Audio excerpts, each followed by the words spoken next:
I'm saying this because I think it genuinely needs to be said. Dumballa Wedo is not your sugar daddy. I don't know. Somewhere along the lines, we as practitioners got people thinking that Dumballa Wedo is just here to give people money when they ask for it really, really nicely and give him a little something on the side, and then he's just going to give them whatever they want. And it's very detrimental to the practice because one, it makes the spirit very one-dimensional, like so one-dimensional, it's crazy.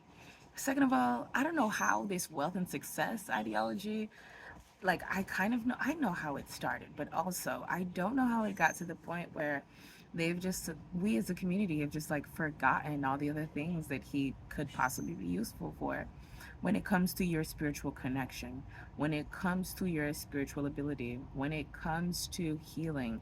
As a doctor, that's, I mean, like, I feel like we just completely forgot the fact that there are whole areas who are dedicated to Damballa Wedo as as a healer. And so we take all of these things that we know or experience about the spirit and we break it down. We break it absolutely down so that it can become nothing more than what I suppose felt good or felt right at the time for everybody. As a, it's it's giving, it's giving broke energy, honestly. And I say this because oftentimes we focus in on the aspects of our spiritual path or whatever that aligns with what we're going through in the world, you know? And right now, it's very obvious that times are tough. It always has been. People have always been caught up with their finances, with their, with their economic situation and backgrounds and whatnot.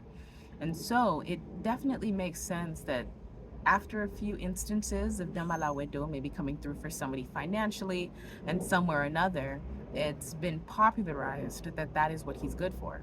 But that has so many traps waiting for you to fall in. I mean, for example, when you're caught up thinking about a spirit as one dimensional, you like that, you don't really explore all the other things they can do in your life, for one.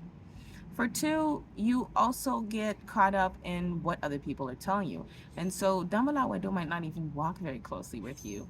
You could have a spirit that is more concerned with who you are, what you're going through, what your life's troubles are, waiting to help you, but they never get any attention because you're caught up in what you see and hear within the spiritual community. And so you impede yourself from your own spiritual development because you're looking at what other people do and say. And lastly, it honestly depletes the religion itself because it's all based on a system of practices that we kind of that we modified over time to honor the spirits and the guides and the ancestors that are here for us. And so we get caught up in our own personal experience and we kind of begin to miss out on all the benefits of truly having a relationship with the spirits that guide us rather than just, I don't know, asking for money. I mean, these spirits aren't genies, guys. They're not. I don't know what people think they are, but they aren't. There's so much more to the relationship. There's a lot more depth in it. We are servants. That's why we call ourselves Sevite. We are servants of the spirits, and so they expect us to serve, and they serve us in return. But now it seems little things are getting mad transactional, man. Things are getting very, very much you do for me after I do for you, and your relationship starts and ends there. And I like to think of this little analogy of Daddy Dumbala. I like to say Daddy Dumbala because that is how a lot of people have started to approach their connection to him. Very similar to how they just expect Esli Frida to just, I don't know, give them love, give them the partner that they want for. People are so desperate for these things that they've honed in on that one aspect that they think could possibly be the relief that they've been looking for, and they let it define the relationship they have with the spirit and define the way that they practice. This is not voodoo.